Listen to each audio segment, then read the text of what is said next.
about resilience. About a month ago, I had a great opportunity to work with a number of leaders in Durham about resilience and how to find resilience, how to know what it is, how to understand emotions, what they are, in the course of leadership during times of crisis. And so some of the information here is from those group sessions, and there's added resources as well. So there's a lot of information here, and I like to do that so that you can have a takeaway and look at it later. So we'll do our best to get through all of it, but there will be information that hopefully you can use for practical purposes going forward. As Daryl said, I've had more than 25 years of experience consulting across Canada and in various leadership positions. And one of the things that led to this change in terms of going back to school and getting my master's of counseling, it was that as I saw and worked with people in the charitable sector, I saw that their stresses were getting higher and higher, the demands were getting greater and greater, and that coping was becoming more and more difficult. And so I went back to school, got this degree, did a practicum, and now have a psychotherapy practice as well as my practice with consulting. And so for our sector, I'm trying to offer some things that relate to mental health to support people during these times. So let's look at our key discussion areas for today. We're looking, first of all, at how to understand emotions. What are they? How do they help us? To gain an insight into the emotional qualities of being a leader and some of the entrepreneurial aspects of that as well. Looking at triggers that can create distress and dysregulation in leaders. And this is where the resilience comes in. How do we use resilience to offset and balance very natural responses that we all have emotionally to our environments? And then psychotherapeutic techniques that can help you to harness the power of your emotions, and looking at your own meaning making during strong emotions. So the first part of our discussion is on emotions themselves, just getting an idea for what they're all about. Oxford defines emotions as feelings that derive from circumstances and our moods and our relationships with others. I think it's important to just keep in mind that we're hardwired to have emotions. Our bodies experience our environment every second of every day, and in that experience between our central nervous system and our environment, we are experiencing emotions.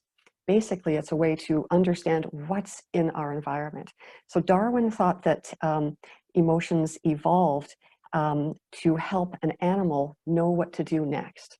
And so all of us living creatures have this same sort of idea in terms of how we navigate the world and what we experience. So one of the things I want you to keep in mind is that everything starts in the body.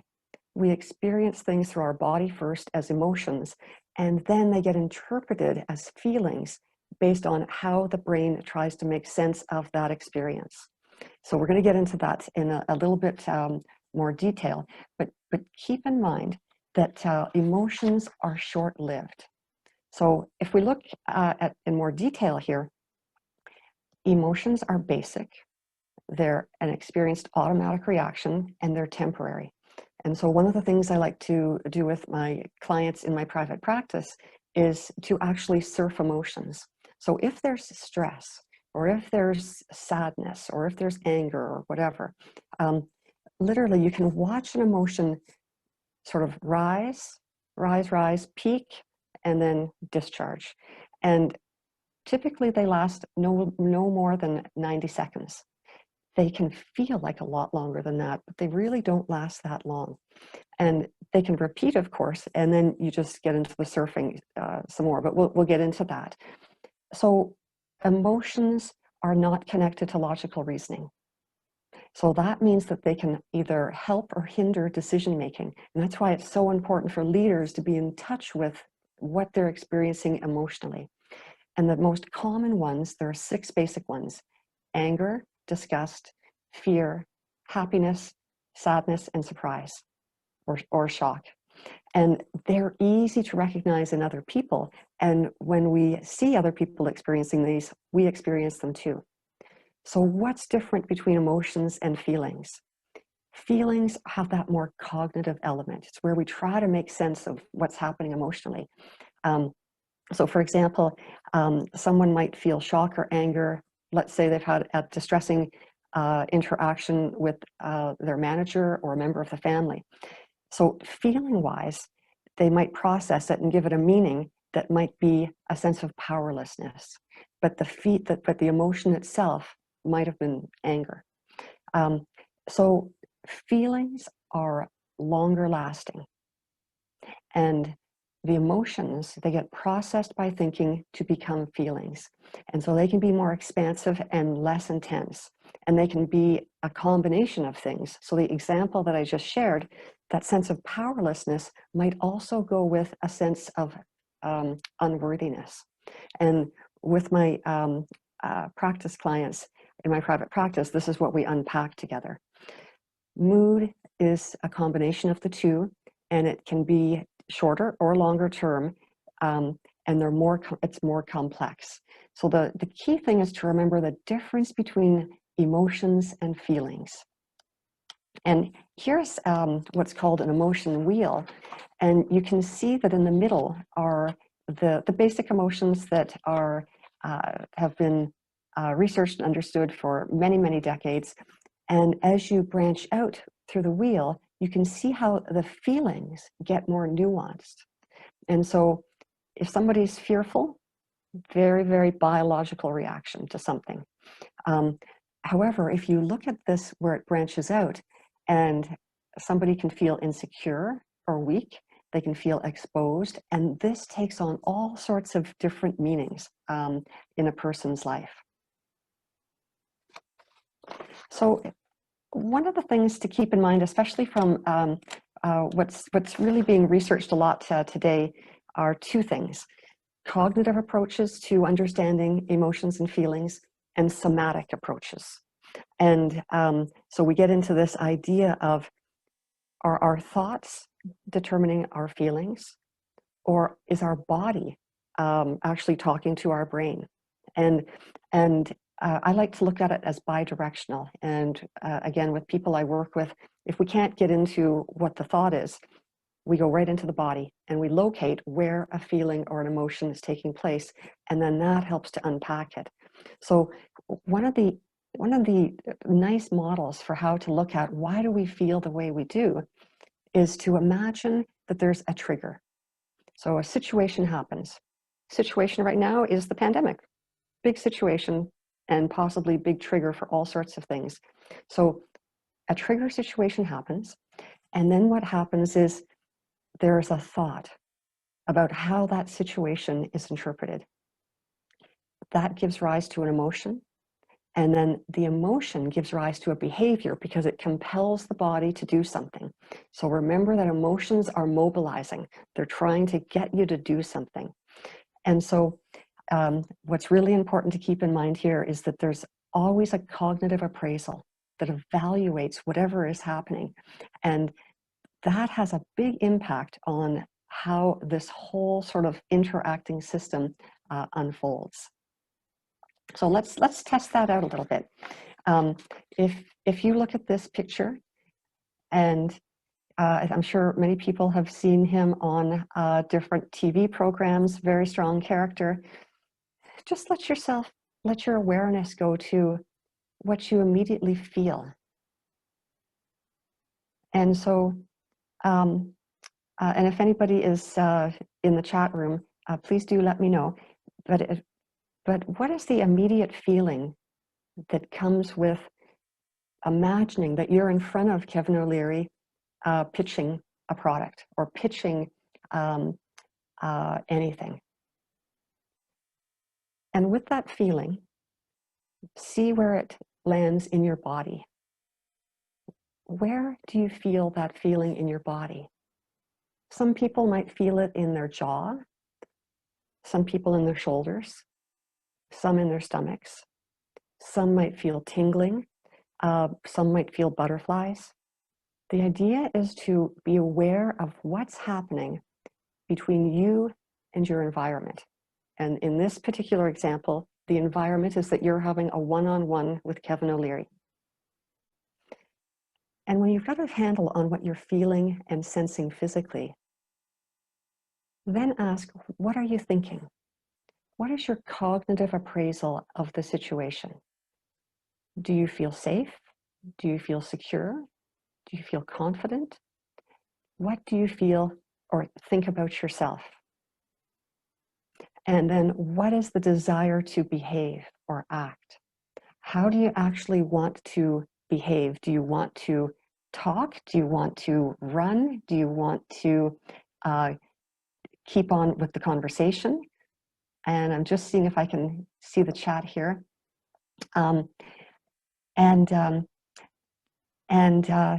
So I see somebody, Yvette, thanks, in the chat saying, appear confident and that you know the answers.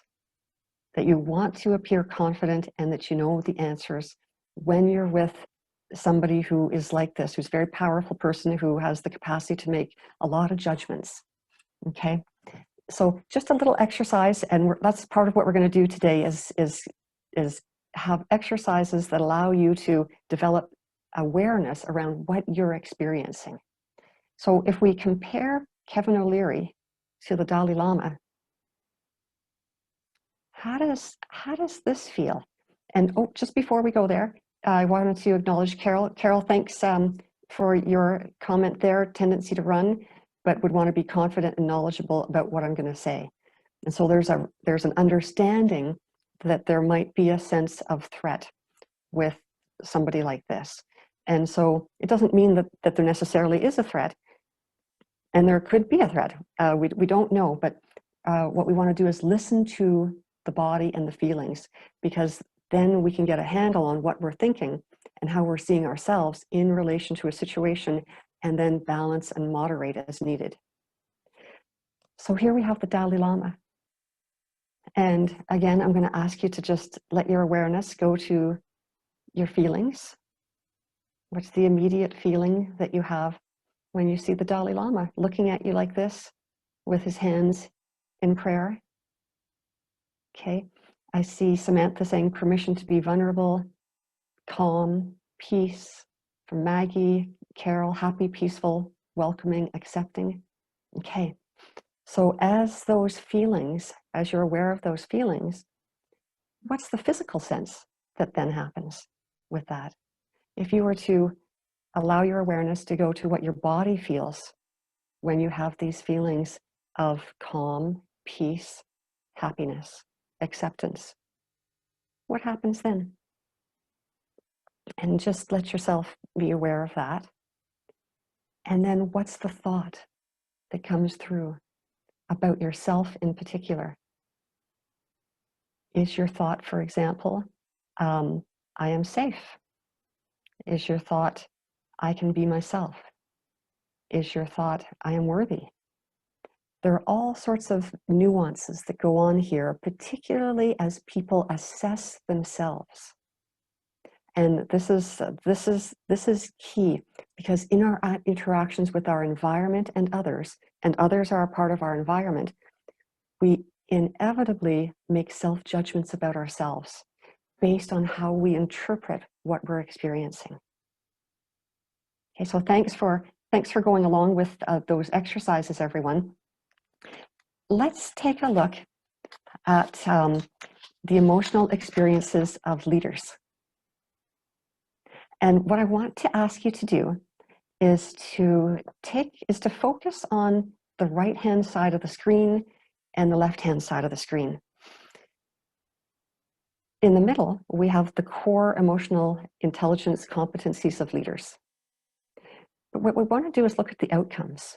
So if there is the competency in place, on the right-hand side, we see what productive state it produces. If the competency is hindered, we can see what the outcome is there as an unproductive state. And as you look on the right-hand side, what productive state do you feel for you is the most important emotional intelligence competency for you as a leader? And maybe just in the chat room, just put in the states that most resonate for you, the top one, just to see where everyone is at there.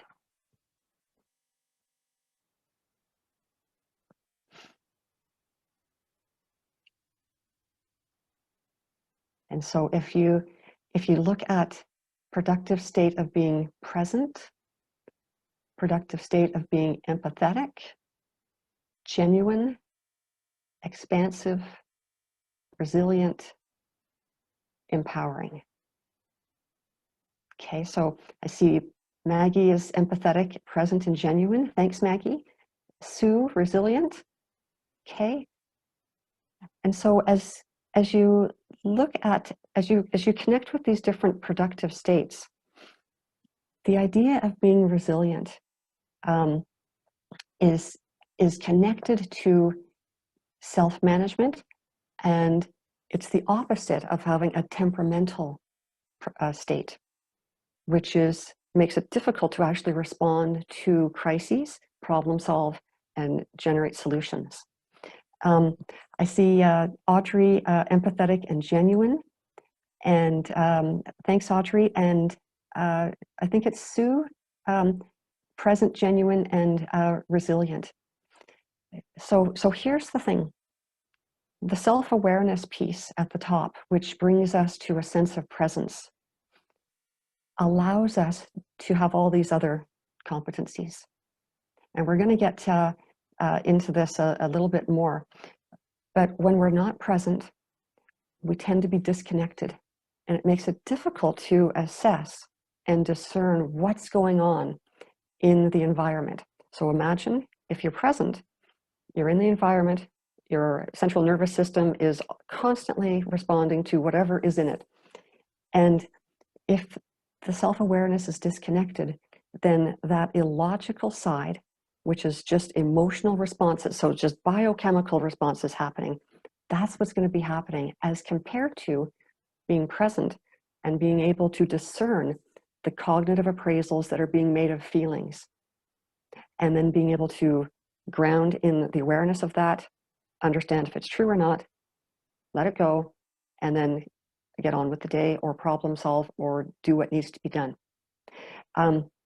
So if you can keep those in mind as we go forward. And the next part is something called the Big Five Personality Assessment. And I'd invite all of you to check this out online. This is the most researched and validated personality assessment on the planet. It's been around for decades. And it tends not to change for people. They tend to stay consistent with this. So they're trait states, meaning this is who a person is. And the states, there are 5 of them that are core. And leaders have particular emphases on some of these states, or traits rather. So the first one, and the easy way to remember this, is ocean. So the first one is openness. That's like openness to experience, for example. And that speaks to, if you're high in openness, being curious, interested, independent. On the other side, if there's low openness, more practical and conventional and routinized. Conscientiousness. And that relates to competence, being disciplined, goal-driven, and thoughtful. And those who score high on this are hardworking and dependable and organized. And then, of course, you can imagine the opposite for a low score on that. E is for extroversion. And I think we all know what extroversion is. And I think we see a lot of that in our sector. High scores, outgoing nature, warm, and adventure-seeking. And on the other side, on the low score of extroversion, would be more quiet and withdrawn and reserved. Agreeableness is the 4th trait, and that speaks to being cooperative and trustworthy. And on the one hand, where it's high, people are trusting, empathetic, and helpful. And I think we see a lot of this in our sector. And on the other hand, critical, uncooperative, and suspicious. And interestingly enough, entrepreneurs tend to be lower on agreeableness. And that's part of how they get to do what they do. The last one, N, is for neuroticism. And that is when the emotional parts of the person are not as well regulated. And so if there's high neuroticism, there's anxiousness. If there's low, there's more calm. And so with leaders, and particularly managers and entrepreneurs, sorry, I just want to focus on the leaders for a moment here. They're higher in conscientiousness and openness to experience. And so as you just reflect on this for yourself, think about your conscientiousness and your openness to experience and how that informs you in your day-to-day management life. And the same thing with extroversion. So when we relate this to resilience, there's another component to resilience, and it's called grit. And grit is sustained, consistent effort towards a goal, and even if there is a struggle or a temporary fail. And resilience is the ability to bounce back after there has been a struggle or a fail, and learning from it. And it involves some degree of optimism. And so resilience is a very important thing, because when we look at it, there's several key factors that help to give us an idea for psychological resilience in particular. There's physical and resilience as well, but we're going to focus on psychological. So it's confidence, accountability, that's self-awareness again, adaptability, and having a sense of purpose. And these things give a person a sense of psychological resilience, meaning that they're going to be able to feel they can get through something that's difficult or challenging, and that it's not going to, a difficult or crisis situation will not, in other words, hurt their sense of identity. They can still carry on and learn from whatever happened. So I've created what I like to call a foundation for bridging to resilience, and it starts with, at the top here, perspective. What's your perspective about anything that you're seeing? Is there openness to it? Is there a sense of accountability to it, learning from it, a sense that whether it's difficult or negative or positive and good, that there's something that can be learned from it, and that there's some way that you can grow? Dual awareness, which we'll get into in just a moment, which is about being able to be aware of more than one thing at once. Emotional regulation, understanding that there is a whole you and that there are emotional parts of you, but the whole is what is the one that allows you to move forward. Proper resources so that you can have coping strategies, and then always connecting to your values, knowing what's important to you to give you that resilience and apply it in the first place. So the good news with all of this is that resilience is ordinary. It doesn't mean that it's an extraordinary thing, because everybody demonstrates it in some way. And it doesn't mean that there's no sense of distress or emotional pain when somebody has gone through a trauma or a difficult scenario. It's actually that resilience involves some emotional distress, but it's navigated. So it's not something people have or they don't. It involves behaviors, thoughts, and actions that can be learned. And so the primary factor, we have that idea of it and of what resilience is, but we also know that the primary factor in terms of how it comes about and is expressed more easily and readily in some people is caring and supportive relationships, being loved early in life, and positive attachment. And so one of the reasons that resilience involves perspective is that it also includes how a person sees themselves. So even if they grew up in a difficult environment, having the capacity to see their own worth is important. Self-compassion is therefore important for that. just an interesting point for everybody to do. For those of you who consider yourselves more entrepreneurial, take a look at your index finger and your ring finger. And if your index finger is shorter than your ring finger, that is a good indicator that you were exposed to higher levels of androgen and testosterones when you were in vitro in your mother's womb.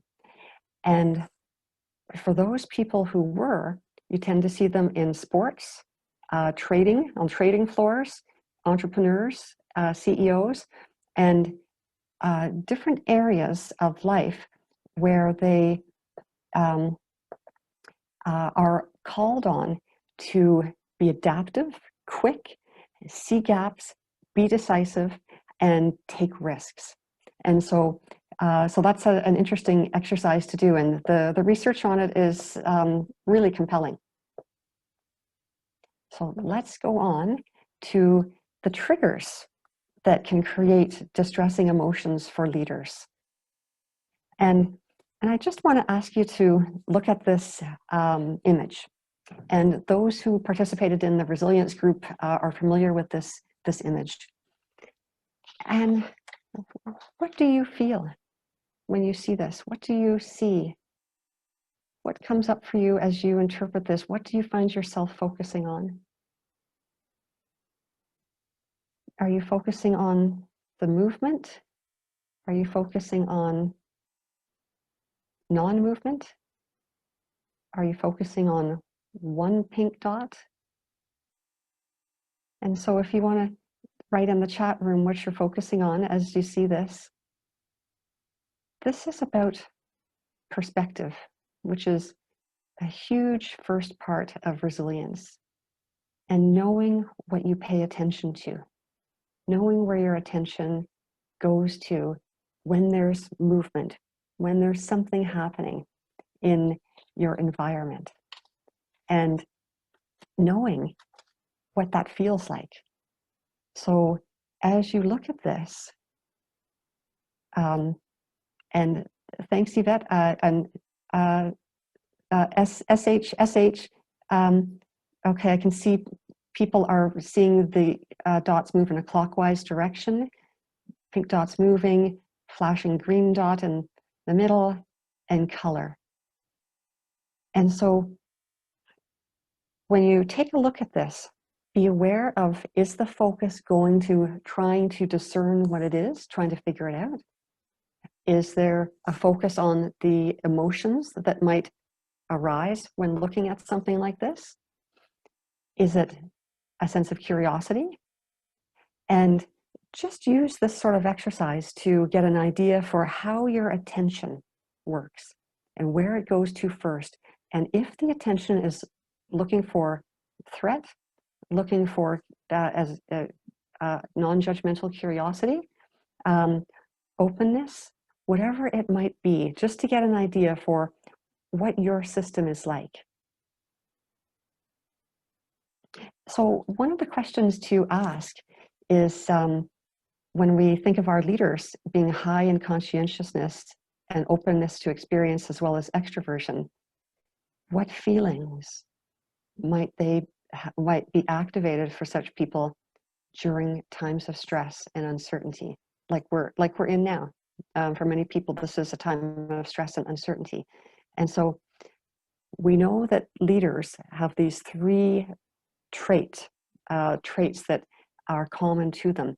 And so with the cognitive appraisal of emotions that go along with what they're like, what feelings and experiences do they have? Let's take a look. First of all, we can see that there was a survey done in the UK, and these are the most common emotions that people feel at work. And so you can see, thankfully, joy is high, surprise, anger, and sadness. And I think that makes a lot of sense. Disgust is a different kind of emotion that is a survival-based mechanism that developed for different evolutionary reasons.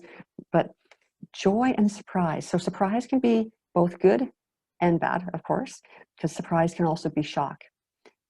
Anger. Anger can be experienced, and again, mobilizing emotion that we're going to get into in just a bit. And fear. And I find this interesting that fear would be the lowest because right now a lot of people are experiencing fear. So this is non-pandemic. This is a non-pandemic survey. Okay. And I'm going to actually skip that slide so that we can get straight to here. And this slide relates to the slide we just looked at. So this was a small survey that was done locally to help with planning for resilience. And these are the experiences that many leaders are having right now during this time when pressures are high, resources are low, and demands are still there, if not increasing. So there's a sense of fear, and you can see the rating on a scale of 0 to 10. Feelings of stress, sense of overwhelm, angst, anxiousness and worry, inadequacy, unsettled, frustrated, and unmotivated. And so the basic emotional ones are fear, and the feelings are more anxiousness and worry, which is an outcome of fear, just so you know. Overwhelm can also be an outcome of fear, angst as well. Frustration is actually an aspect of anger. Unsettled can be from surprise or it can be from fear. Inadequacy is a cognitive appraisal of self based on, and it could come out of fear and it could come out of anger. And then unmotivated, because people can be overwhelmed to the point of feeling de-energized as well. So let's take a look at where this takes us, because we're going to see what these emotions, how they interact with the big five. And so conscientiousness, we know, is an amazing trait to have because it helps people to achieve. And the big thing, and I want to invite you to connect with this within yourselves, is this sense that you can recover more quickly from negative experiences, better emotional regulation, and it's associated with grit. On the other side of it, though, being conscientious can also mean being more prone to guilt and perfection. On the openness to experience, because people in this who have this, the leaders who have this, and more women have this than men as well, they're more open to feelings, a range of feelings, and therefore can be more sensitive to emotional stimulus and can experience emotions strongly and more intensely and have more of them in a multitudinous kind of way.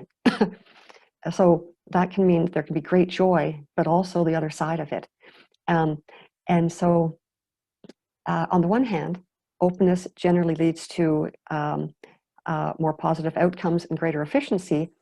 However, if there's a lot of feelings that one is open to, there can be frustration because there's so many of them that can lead to confusion and being overwhelmed, which can then lead to anxiousness. And so again, this is where you want to keep all this in balance. And then with the extroversion, people tend to take more pleasure in their activities, have a sense of mastery and achievement. But on the other side, when things don't go well, there can be an assault to identity, sense of powerlessness, decreasing confidence, and even a sense of unworthiness. So you can see how all of these things can play out during times of crisis. So a big question to ask yourself with your feelings is, or the emotions, is how do I feel towards the emotion? And if there is a reticence to actually engage with it, it's going to persist and it's going to intensify.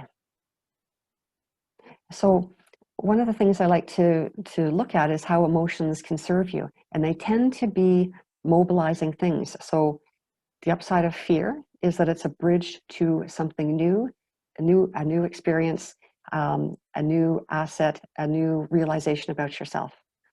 The opposite of anger is to mobilize you to do something to solve the problem now. Remember, anger is supposed to be a short-term emotion. All emotions are short-term. And so they're just trying to energize the whole system to do something. Just very quickly, and I think what we'll do is leave this as a resource for you, but for you to recognize the difference between your experiences. So there's stress, worry, and anxiety. And anxiety is something that some people seek medication for, therapy for, and they also seek therapy for stress and worry, but they're different. Stress is a body response, and it's normal. And it's, again, that response to the environment and situation. So it's situational, what you're experiencing. The body might tense up, for example. Worry is in the mind. Could be ruminating, could be a racing mind. It tends to be repetitive. Anxiety is both. And when it's both, it's more difficult to manage because both the body and the mind are reinforcing each other. And it's the overestimation of threat and the underestimation of the ability to cope with it. Okay, so I'm just in the interest of time, I'm going to ask you to review this slide later because it tells you some different things that you can do to deal with each one if you experience it. Okay, so here's some the techniques that you can use for building resilience and building your presence and awareness of your own emotional landscape. And a big factor is to know what you pay attention to in the first place. And one of the things I like to suggest people do is when they wake up in the morning to immediately observe what their brain is paying attention to. And so to actually use the phrase, what is the brain paying attention to right now? Because the brain can be seen as a popcorn maker. It's a pattern maker, it's a thought generator, and it's always popping kernels of thought. And it needs governance in a way, if I can put it that way. So what is the attention being paid to? Because that will have an impact on where the thoughts go and what they recruit. And so if there's a negative thought, like for example, that major gift is not going to happen, or the board is going to be distressed, or the pandemic is never going to be over, these thoughts tend to rally other similar thoughts, compared to if the attention, if you do the exercise and say, what is the attention going to? And say, oh, that's where it's going.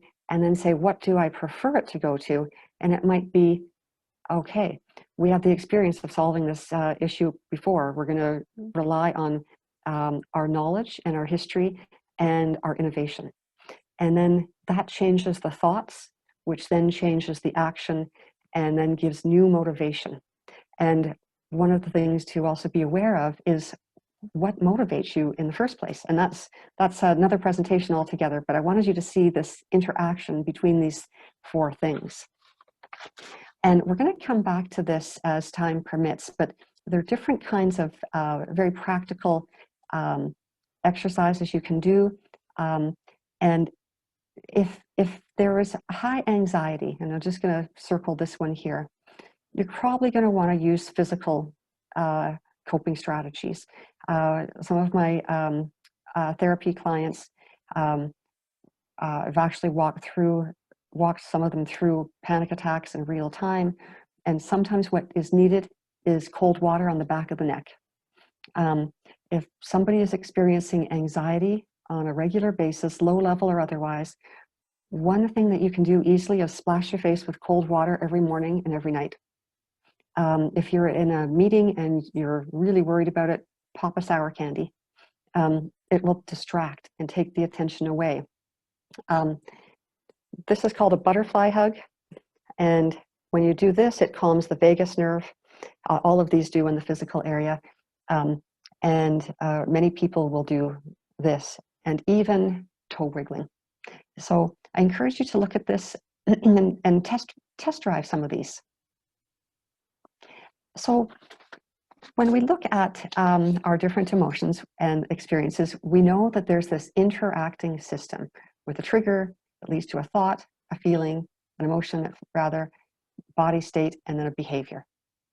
And the thing that we need to keep in mind is that the way that we tend to respond to a trigger brings us to an automatic thought about ourselves or an automatic thought about the situation, which is actually informed by a core belief about ourselves and an underlying assumption about the world. And so somebody might have a sense, their automatic thought might be, oh, I'm going to get in trouble for something that they've done. And oh, Samantha, yes, this slideshow will be shared. Thanks for your question there. So automatic thought is, I might get in trouble. So a staff member might think this for a mistake they made. The core belief might be, oh, I'm stupid. And I hear this, like yesterday, in fact, I was in session with somebody and we uncovered their core belief about themselves, which was that. And then the underlying assumption might be, it's unsafe for me to put myself out there for whatever reason. And so this is what you're trying to tease out and get to the bottom of in terms of how these activities happen within. And so what you can reflect on is for yourself, what is the most prevalent thought that you're experiencing during this pandemic? Is the thought, we're going to get through this? Is the thought something different? What feelings go with that? And what behavior or action is that eliciting within you? Okay. And so these are what are called cognitive distortions. And this is actually from cognitive behavioral therapy, although the things that we're talking about go beyond that. But I really find these quite helpful because we can get into what are called mind traps or cognitive distortions. And when you look at yourself and how you're thinking and behaving, it's actually fairly easy to identify what you're experiencing. So as you look at a particular situation, is there extreme thinking, meaning it's all or nothing? It's catastrophizing, and I'm finding right now a lot of people are catastrophizing. Is it selective attention, overgeneralizing? Oh, it's always going to be like this, for example. Disqualifying the positive.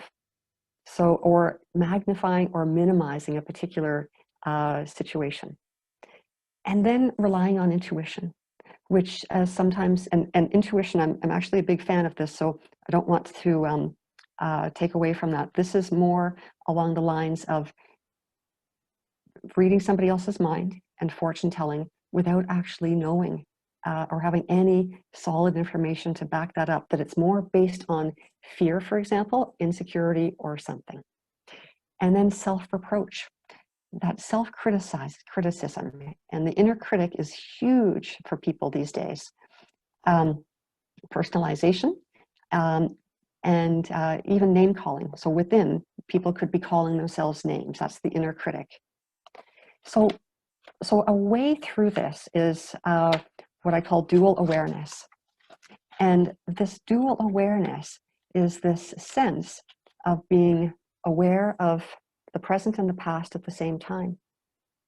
So we're going to go through this with the slides here, but it's the process of paying attention to what you're experiencing, body and mind, and developing an observing self to do that. So it's the ability, therefore, to say, there's a sense of upset right now. However, overall, I'm still safe.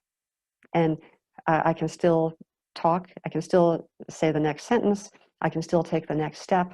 I can still have dinner tonight. So it's that basic recognition of the impermanence of emotions. So one of the key things to remember about dual awareness is that it's not only the observing self, or rather the sense of being able to be present, be aware of the present, but also be aware of the past, but also the whole you and the emotional parts of you.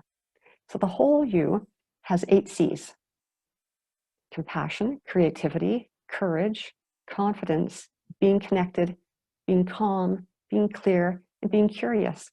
This is self-generating stuff. This energizes the whole system The emotional parts are the things that try to get your attention so that that whole self can take action. And when we get the blurring of the lines, that's when we get anxiety. So fear then is seen to be the whole when it's not. And so this is, I encourage you to actually go online and read a bit about internal family systems and parts, because it's a fabulous therapeutic technique that I do with some of my clients as well. So the other big part is within dual awareness is that staying in what I call your window of tolerance of effect, or of your emotional and feeling experience. If you're in the window, things are pretty calm, you're able to discern, able to go about your business uninterrupted or distracted. If you're hyper, or in that hyper aroused state, chances are there's going to be heart beating, there's going to be lack of focus, and so on. And hypo is actually shutting down. That's more being unmotivated and de-energized. And so this is a little worksheet for you to see, for you, how to know when you're in any of these and when you're not, and how to get back. So just in terms of timing here, mindfulness has been proven to have amazing effects on window of tolerance and dual awareness. And so it allows you to have meta-consciousness, being able to see the difference between being the thought and having the thought. And so I encourage you to look into mindfulness to cultivate that for yourself. Okay, and one of the things that's a great exercise that I take people through regularly is, as they want to become the observing self, to just use the there is model. So to take away the I am and just say there is, and then observe. There is a thought of fill in the blank, there's a feeling of X, there's a physical sense of Y. And then you get to develop that observing self a little bit easier. And so just sort of wrapping up here, I'd like to encourage you to, as you develop this awareness of what's happening in real time, and once you get that feeling good about that, to pull back and then ask yourself, how do I identify myself as a result of these experiences? So after you've identified what you're thinking, feeling, sensing physically, ask, how do I see myself? What does this situation mean about me? And an easy way to do this is to say, I am, fill in the blank. And often, and I see this is a technique I use in EMDR therapy, and one of the things we process is the I am. And it's the personal, and it's usually a negative belief about the self. And then we actually install a positive one. But the negative beliefs actually relate to safety, and responsibility and control. And that's where they usually fall into, okay? And the other thing I would encourage you to do is to do your own exception finding questions. And what that means is, if there's a problem and you want to solve it, you're going to say, and it's stressing you emotionally and physically, when does the problem not happen? When were you not anxious about this? So that's a timing exception. Context, what's different about this compared to before? Especially when you had success in dealing with it. How did you do it, and what were you doing differently? Because we tend to have experiences of resilience and having made our way through, and we just need to reconnect with it. And then presupposition questions, assuming that you can do this. When do you feel calmer? And when do you feel yourself being less stressed? And what occasions are like that? What situations are like that? And so, and you can come up with your own exception finding questions, but it's important to find that. So just as last couple of slides here, I was brought up in an era through mentoring where I was taught out and out that hope is not a strategy. And since I went back and got my master's, it turns out that it is. And this is one of the most, I think, remarkable things. There's actually hope research. It's called hope science. And we're all familiar with SMART goals: specificity, measurability. And The thing with SMART goals is that they take willpower and shouldering, leaning into to achieve them. And that requires a lot of self-control. And it can actually be exhausting. And so hope is actually more stimulating to people's brains, because with SMART goals, and particularly if you are coaching any of your staff for compliance to the organization, to its goals, to what have you, the defense mechanism starts to light up in the brain and people start to shut down. However, when they have a sense of hope about what are they hoping for themselves and for the organization, what are they envisioning? And this goes beyond the vision and mission statements. This goes into the emotional sense of it. So you need to evoke the emotions to make it real for people so that they feel hopeful. And remember, feeling hopeful is going to have a cognitive appraisal with it. And so when people are hopeful, they're more bought in. Okay, so I want you to be with that and connect with your own sense of hope and what it means to you, especially when you think of what you're trying to do with your organizations right now. And then as we just look at this, Carol Dweck has groundbreaking work on something called a growth mindset. And this is a huge part of resilience, a growth mindset versus a fixed mindset. And the best way I can explain this is that students at an American school were researched. The kids who were having the greatest success on tests compared to those who were having trouble. And what the teachers did was they kept encouraging the students who were not doing so well to keep trying. And so the mantra was, keep trying, just keep trying. And they improved and went beyond the kids who had the highest scores. Why? Because they had a fixed mindset, which just says, it creates an urgency to prove yourself at the same level over and over again. The growth mindset is based on growing and changing your abilities, and it creates passion for learning rather than needing approval, which is what this fixed mindset is all about. So you might want to check out Carol Dweck's work on this as well. Okay, and so that is an overview of resilience, along with some psychotherapeutic techniques to help cultivate it and get to know yourself better and make the most of the time we're in right now. Thank you.